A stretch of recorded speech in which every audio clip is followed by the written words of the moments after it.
에모토 마사루라고 하는 분이 물은 답을 알고 있다라고 하는 책을 썼습니다. 그래서 그 책을 통해서 참 좋은 말을 많이 해야 된다라는 이 주제를 강조하고 있는데요. 그 책의 내용 가운데 이런 이야기가 나옵니다. 좋은 말을 써놓은 통은 얼음 결정이 예뻤고 나쁜 말을 써놓은 통에선 얼음은 못생겼다. 그러니까 통에다가 물을 얼리고 이것을 좀 그 결정체가 어떻게 변하는지 좀 조사를 한 것 같습니다. 그런데 말을 한 게 아닙니다. 좋은 말을 써놓은 그 통의 얼음은 결정체가 너무 예뻤고 말을 한 게 아닌 나쁜 말을 써놓기만 한 그 통의 얼음의 결정체는 못생겼다라는 거예요. 그래서 이걸 보다 좀 구체적으로 실험을 하게 되는데요. 컵에 물을 담아놓고 한쪽 컵에는 참 예쁘다, 감사하다, 고맙다라고 하는 좋은 말을 하였고요. 한쪽 컵에는 아우 기분 나빠, 못생겼다, 안 좋은 말을 계속 했습니다. 그리고 조사를 해보니까요. 그 물 결정체가 어떻게 여러분 나왔겠습니까? 좋은 말을 한 그 컵의 결정체는 정육각 형체로 육각수의 아름다운 모습이 된 반면에 나쁜 말을 계속 쏟아부은 그 물은 아주 안 좋은 상태로 변하고 말았다는 얘기입니다. 여러분 식물을 키우든지 아니면 가축을 키우는 곳들도 요새는 음악을 많이 튼다라고 해요. 어떤 음악을 여러분 틀어줄까요?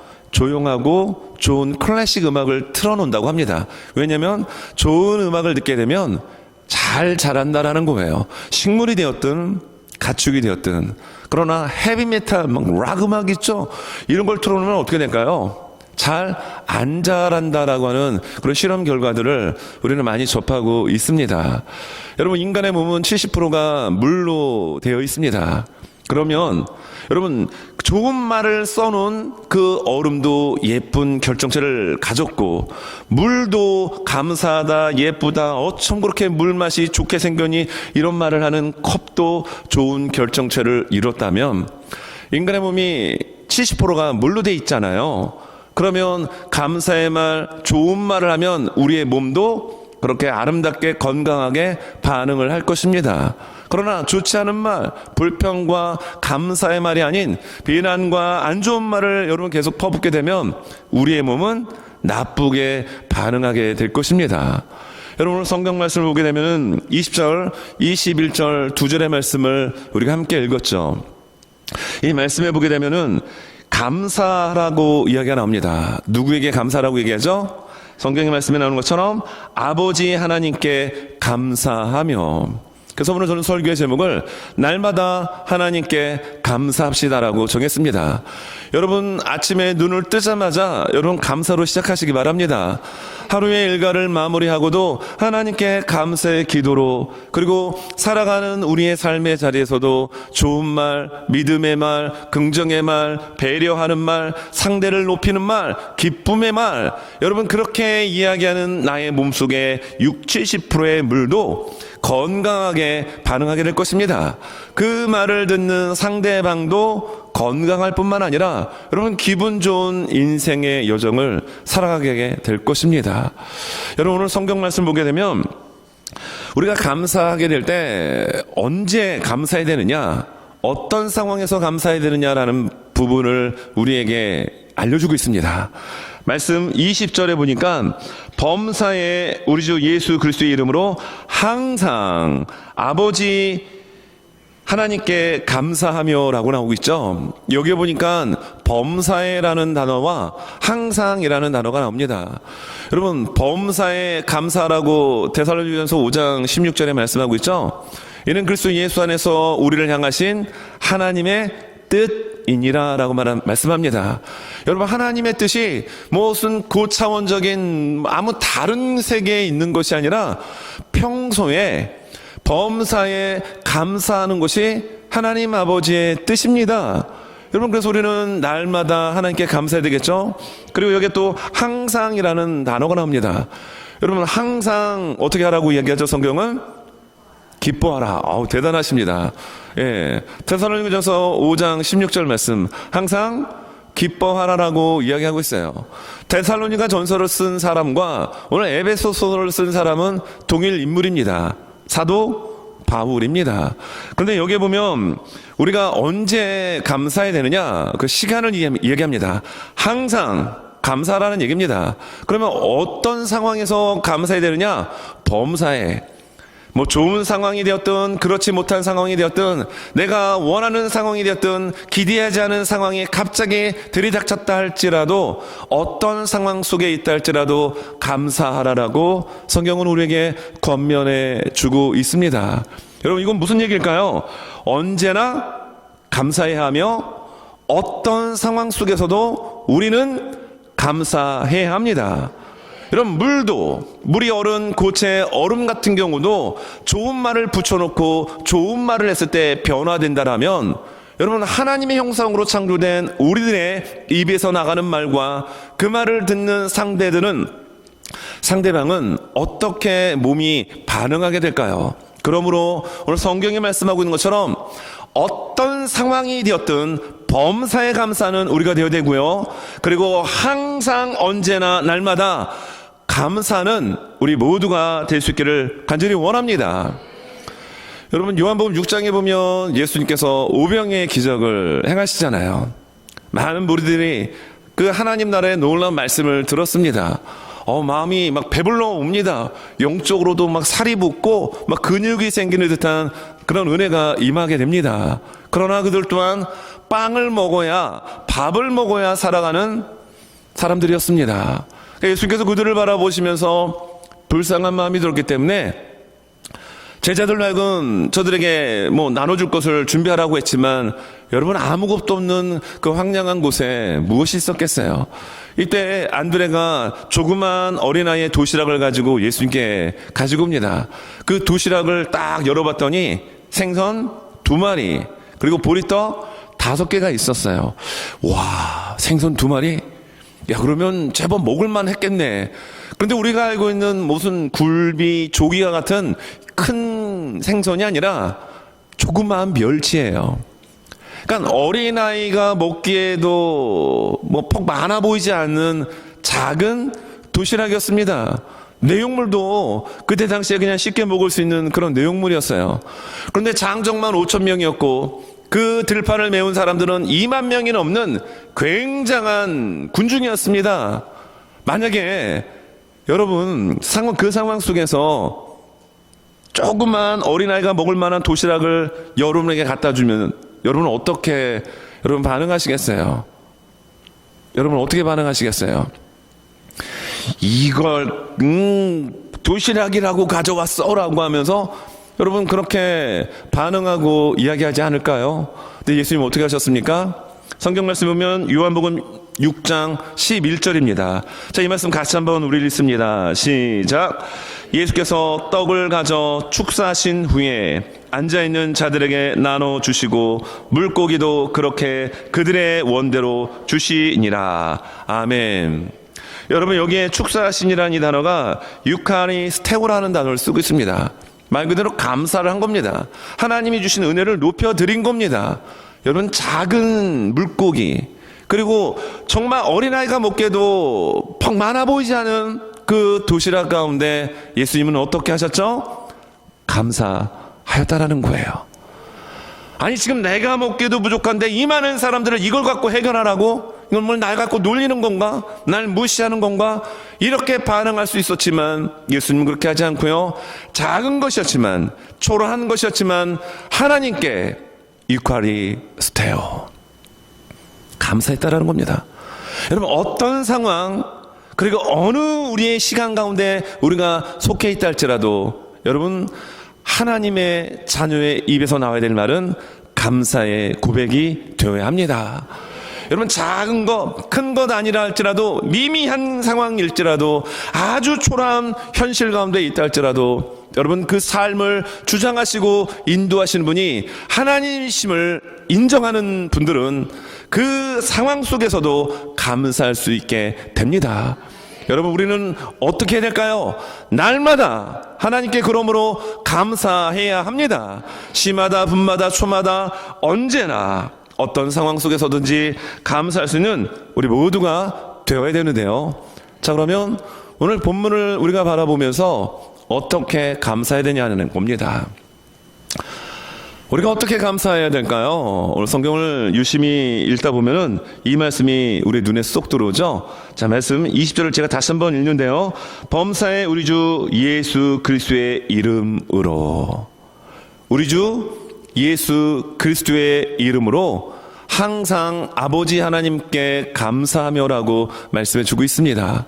여러분, 여기에 나와 있는 우리 주 예수 그리스도의 이름으로라는 이 단어가 오노마티라는 단어를 쓰는데요. 이 n이라는 단어는 그 뭐뭐 안에라는 뜻이에요.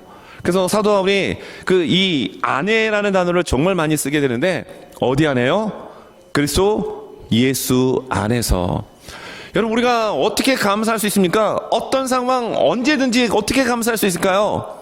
예수 안에 있을 때 우리는 감사할 수 있게 됩니다. 여러분, 그러므로 우리는 언제나 그래서 예수 안에 거하여야 합니다. 왜냐하면 예수님을 통해서 하늘의 복이, 하나님께서 우리에게 주시는 은혜가 예수님을 통하여 우리에게 전달되고 있기 때문입니다. 여러분, 바울이 이런 얘기를 로마서 8장 32절에서 하게 되는데요. 자, 로마서 8장 32절 이 말씀도 같이 한번 읽겠습니다. 시작. 사람을 위하여 내주신 이가 어찌 그 아들과 함께 모든 것을 우리에게 주시지 아니하겠느냐. 아멘. 여러분, 이 말씀을 믿으십니까? 여러분, 하나님은 우리를 사랑하셔서 그 아들 독생자 예수 그리스도를 우리에게 주셨습니다. 십자가에 비참하게 처참하게 달려 돌아가실 정도로 우리를 사랑해 주셨어요. 그 예수님을 주신 하나님께서 그 예수님과 함께 우리와 모든 것을 주시지 않겠느냐, 바울은 이렇게 반문하고 있습니다. 여러분, 예수님을 통해서 하늘의 복이 여러분에게 전달되어지는 것을 여러분 믿으십니까? 여러분, 우리가 예수님을 믿는 것이 왜 복이냐면 이 땅에서의 삶도 정말 중요하죠. 근데 이 땅에서 살아가는 모든 것들을 예수님을 통하여 하나님은 우리에게 내려주십니다. 그리고 영원한 생명, 정말 영원한 그 영생의 복을 예수 그리스도를 믿는 믿음을 통하여 우리에게 주셨습니다. 그러므로 우리는 이 땅을 살아갈 때 감사해야 되는데 어떻게 감사해야 되느냐? 오늘 성경은 이름으로라는 표현을 쓰고 있는데요. 이 말을 다시 바꿔 말하면 여러분, 예수님 안에 우리가 온전히 거할 때 우리는 감사하며 살아가게 될 줄로 믿습니다. 오늘 우리가 읽고 있는 에베소서는 옥중서신이라고 얘기해요. 왜냐하면 바울이 감옥 안에서 기록했기 때문입니다. 옥중서신 중에 하나인 또 빌립보서가 있습니다. 여러분, 빌립보서의 이 내용을 보게 되면 기쁨이라고 하는 단어가 참 많이 등장을 하게 돼요. 그래서 빌립보서의 별명이 있는데 바로 기쁨의 편지입니다. 아니, 감옥 안에서 기록을 했는데 어떻게 억울하다 막 이런 단어가 많이 나오지 않고요, 기뻐하라는 단어가 왜 이렇게 많이 나올까? 실제로 빌립보서 4장 4절에 보니까 이렇게 말씀하고 있습니다. 주 안에서 항상 기뻐하라. 내가 다시 말하노니 기뻐하라. 감옥에서 이런 글을 어떻게 쓸 수 있을까요? 사도 바울의 몸은 감옥 안에 있었지만 그의 영은 그리스도 예수 안에 있었기 때문입니다. 세상이 주는 기쁨이 아닌 하나님께서 주시는 그 기쁨은 예수 안에 있을 때 누릴 수 있습니다. 여러분, 시편 16편 11절의 말씀이 그 말씀이잖아요. 주께서 생명의 길을 내게 보이셨으니 주의 앞에는 영원한 기쁨이 있고 주의 오른쪽에는 충만한 기쁨이 있도다라고 여러분, 시편 기자는 노래합니다. 그리고 예수님께서 그 사복음서를 통해서 계속해서 우리에게 말씀해 주고 있는 것은 나의 기쁨을 너희에게 충만케 하게 할 것이다 라고 굉장히 많이 예수님 강조하고 계십니다. 여러분, 감옥 안에 있는데 어떻게 기뻐할 수 있습니까? 사업이 망했는데 어떻게 기뻐할 수 있습니까? 내 몸이 중병에 걸려 죽어가고 있는데 어떻게 기뻐하며 감사할 수 있습니까? 이것은 이 세상의 논리로는 설명이 되지 않습니다. 오직 예수 안에 있을 때 여러분 우리는 기뻐하며 더 나아가 감사할 수 있습니다. 그럼 우리 모두는 언제나 어떤 상황에서든지 24시간 365일 예수님 안에 거할 수 있는 저와 우리 모든 믿음의 식구들 될 수 있기를 예수님의 이름으로 축원합니다. 넬슨 만델라라고 하는 분이 계셨죠. 이분이 남아프리카의 인종차별을 해결하시기 위해서 감옥에 투옥이 되었습니다. 무려 27년 동안 감옥 생활을 했습니다. 73세에 감옥에서 나오게 됩니다. 그럼 가장 인생의 황금기, 그 시간을 감옥에서 소위 세상말로 썩은 거죠. 감옥 안에서 27년을 보내고 나온 그 넬슨 만델라의 입에 나왔던 단어는 땡큐, 땡큐였다라는 겁니다. 감사합니다. 그러자 많은 기자들이 그 넬슨 만델라의 그 감옥에서 나온 것을 알았기 때문에 기자 그 인터뷰를 했을 거 아니에요. 어떤 기자가 이렇게 질문합니다. 아니, 당신은 무려 27년 동안 억울하게 감옥 생활을 하고 지금 나왔는데 어떻게 땡큐라고 이야기할 수 있습니까? 라고 역질문을 했더니요, 넬슨 만델라가 이렇게 대답을 합니다. 나는 감옥 안에서도 하나님께 감사했습니다. 여러분, 일이 어떻게 가능할까요? 넬슨 만델라는 비록 그의 육신은 감옥이라고 하는 곳에 투옥될 수 있었지만 그의 마음과 영은 그리스도 예수 안에 있었기에 하나님께 날마다 감사할 수 있었습니다. 여러분 이러한 모습은 비단 넬슨 만델라만의 모습이 되어서는 아니 되고요, 저의 모습, 오늘 시간 예배를 드리는 모든 한 분 한 분들의 삶의 모습이 되어야 합니다. 참 우리가 살아있음에 참 감사해야 되죠. 여러분, 아침에 눈을 뜨자마자 여러분들은 어떻게 하시나요? 와, 오늘 하루 또 시작되네. 아우, 또 출근해서 일해야 돼. 아니면 또 누구를 만나야 되는데 그 왼수 같은 인간을 왜 내가 오늘 약속을 잡아서, 뭐 이런 생각들이 드십니까?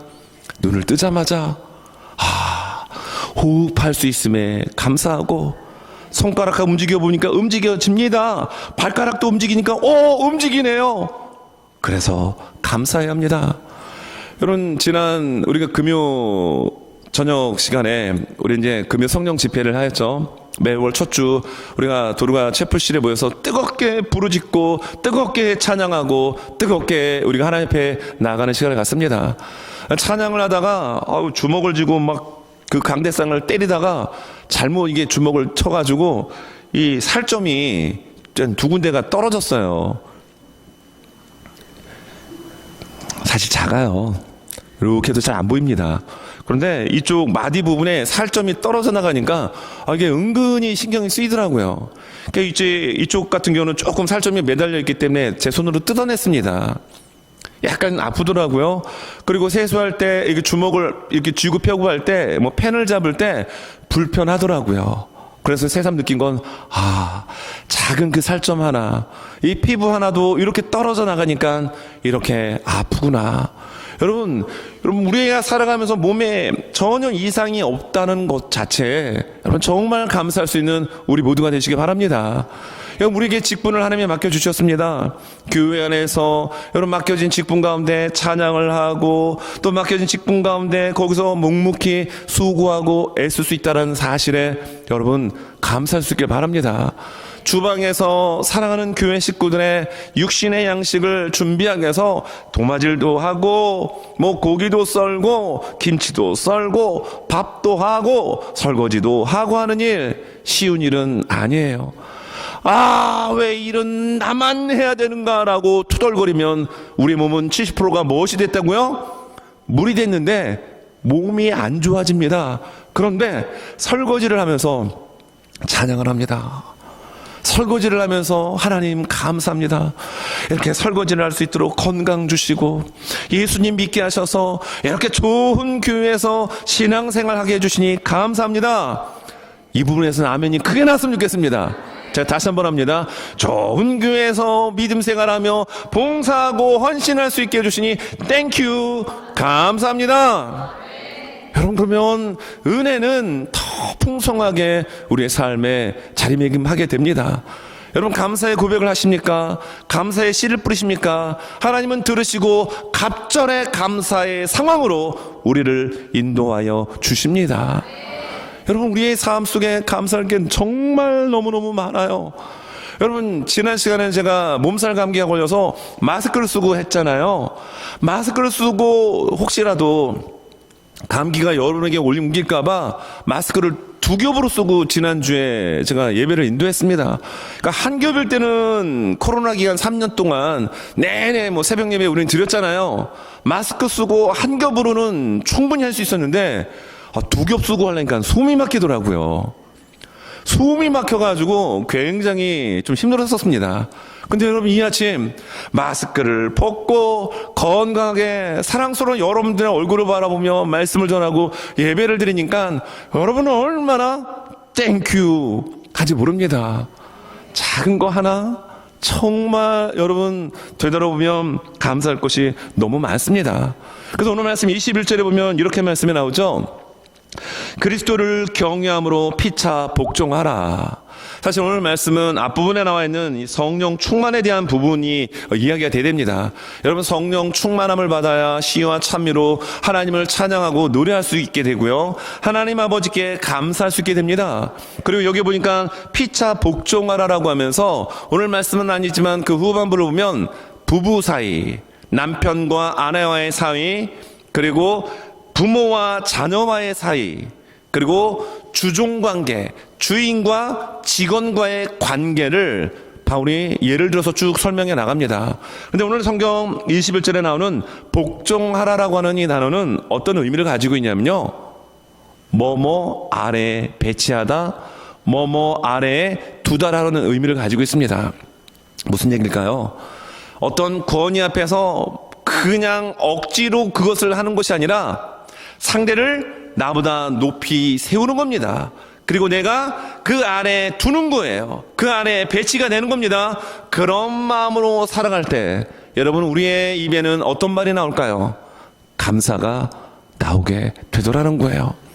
여러분, 앞에 나와서 찬양을 하고, 여러분 또 예배를 위해서 수고하고 애쓰시는 분들, 여러분 교회를 위해서 사실 손볼 때가 많잖아요. 그런 거 자발적으로 수고하고 애쓰시는 분들, 또 한 장의 전도지를 가지고 예수 믿고 구원받기 위하여 전도하는 그 손길들, 그리고 주님의 몸된 교회를 통하여 이 지역에 죽어가는 영혼이 예수님 믿고 정말로 예수의 제자로, 그리고 예수님을 닮아갈 수 있는 온전한 믿음의 삶이 되기 위해서 함께 마음을 모아 기도하는 이 모든 것들 속에는 여러분 감사의 향기로 풀풀 향기가 날 줄 믿습니다. 여러분, 우리가 살아가는 오늘 이 시간, 여러분 다음 주는 추수 감사 주일로 우리가 예배를 드립니다. 1년 동안 씨를 뿌린 농사를 했던 농부가 하나님, 이렇게 맛있는 풍성한 과일을 맺게 해주셔서 감사합니다 라고 하면 하나님 앞에 드리는 그 감사를 한 농부만이 드리는 것이 아니라 각각 삶을 살아가는 스타일과 위치와 형편과 처지는 각각 다 다를지라도 그 가운데 함께 하신 하나님의 은혜를 생각하며 하나님을 높여드리는 그 예배가 추수감사절 예배죠. 근데 어찌 보면 1년 365일 하루하루의 24시간의 삶은 그렇게 감사로 드려지는 그 모습이 우리의 일상의 모습이 되어야 되겠죠. 여러분, 우리의 입술을 통해서 어떤 말들을 많이 해야 될까요? 감사의 고백을 많이 하시기 바랍니다. 상대를 나보다 높이 세우고 나를 그 아래에 배치하고 하나님 감사합니다, 하나님 감사합니다라고 날마다 고백하며 나갈 때 정말 여러분의 삶 가운데 감사할 수밖에 없는 상황으로 하나님이 만들어 주실 줄로 우리는 믿습니다. 이런 말씀을 정리합니다. 오늘 설교 제목이 무엇이죠? 맞습니다. 우리 옆에 분들 한번 바라보면서 한번 인사할까요? 날마다 하나님께 감사합시다. 날마다 하나님께 감사합시다. 아멘. 가만히들 이제 여러분들의 입술을 한번 보십시오. 야, 감사의 말만 나오는지, 그러면 그분의 건강이 더 좋아지실 겁니다. 왜? 하나님 그렇게 만드셨기 때문이에요. 하나님 우리의 말을 들으신 대로 행하신다라고 말씀하셨기 때문이죠. 감사의 말, 기쁨의 말, 상대를 세우는 말, 높이는 말, 배려하는 말, 섬김의 말, 이런 아름다운 말들로 여러분 우리 삶을 채운다면 하나님이 얼마나 기뻐하실까요? 그리고 여러분 디모데전서 4장 4절에 보게 되면 이런 말씀을 우리에게 해 주십니다. 자, 디모데전서 4장 4절 같이 한번 읽겠습니다. 시작. 하나님께서 지으신 모든 것이 선함에 감사함으로 받으면 버릴 것이 없나니. 여러분 하나님이 지으신 모든 것은 선합니다. 그런데 우리가 감사함으로 받으면 버릴 것이 있나요? 없나요? 없어요. 누군가는 컵에 담겨있는 반 컵의 물을 바라보며 이렇게 얘기합니다. 물이 반밖에 안 남았네. 근데 또 다른 누군가는 그 컵을 바라보며 와, 물이 반씩이나 남았네. 여러분 생각 어떻게 하고 바라보느냐에 따라 똑같은 컵이지만 다르게 해석되어지고 다르게 보여집니다. 우리가 살아가는 삶의 자리에 정말 좋은 일만 있나요? 그렇지 않아요. 안 좋은 일, 없는 일들이 너무너무 많습니다. 그러나 그 상황을 하나님께서 내게 주신 거예요. 그 상황을 통해서 나를 더 성장시키려고 하시는, 더 성숙하게 하시려고 하는 하나님의 큰 그림이 담겨져 있기 때문입니다. 실제로 여러분 구약의 어떤 한 사람은 다 뒤돌아보니까 없는 게 너무너무 많았습니다. 그런데 그는 외칩니다. 나는 여호와로 말미암아 즐거워하리로다. 여러분 하박국입니다. 예수님 믿지 않다가 신앙생활 하신 분이 교회 와가지고 하박국 하니까 무슨 국 이름인 줄 알았다고 하죠. 예, 호박국은 있어도 먹어도 되지만 여러분 하박국은 선지자 이름입니다. 여러분 하박국 3장 17절 18절 이 말씀 같이 한번 우리 읽겠습니다. 시작. 무화과 나무가 무성하지 못하며 포도나무에 열매가 없으며 감람나무에 소출이 없으며 밭에 먹을 것이 없으며 우리의 양이 없으며 외양간에 소가 없을지라도 나는 여호와로 말미암아 즐거워하며 나의 구원의 하나님으로 말미암아 기뻐하리로다. 아멘. 여러분 하박국 1장은 하박국 선지자가 이렇게 시작하지 않습니다. 하나님께 약간 불평, 하나님께 좀 대드는 이러한 자세로 시작이 되어졌지만 하나님을 경험하고 하나님을 느끼다 보니 이런 고백을 할 수가 있는 거예요. 여기 보니까 없다라고 하는 표현이 전체에 6번 나옵니다. 정확히는 5번 나오지만 여기에 무화과 나무가 무성하지 못하며 없는 거잖아요. 무화과 나무에 열매가 있었는데 무성하지 않습니다. 열매가 없습니다.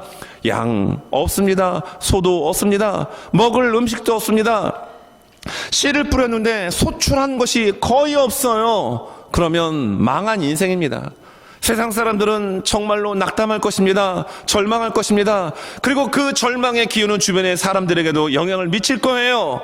하지만 하나님의 사람, 무엇보다 오늘 말씀에 나오는 그리스도 예수 안에서 감사하며 살아가는 우리들에게는 이 18절의 고백이 나와야 합니다. 어떤 고백입니까? 힘차게 이 말씀 우리 한번 외치고 말씀 마무리합니다. 시작. 나는 여호와로 말미암아 즐거워하며 나의 구원의 하나님으로 말미암아 기뻐하리로다. 할렐루야.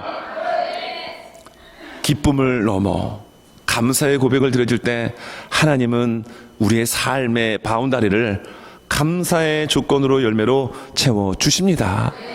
여러분 날마다 하나님께 감사합시다.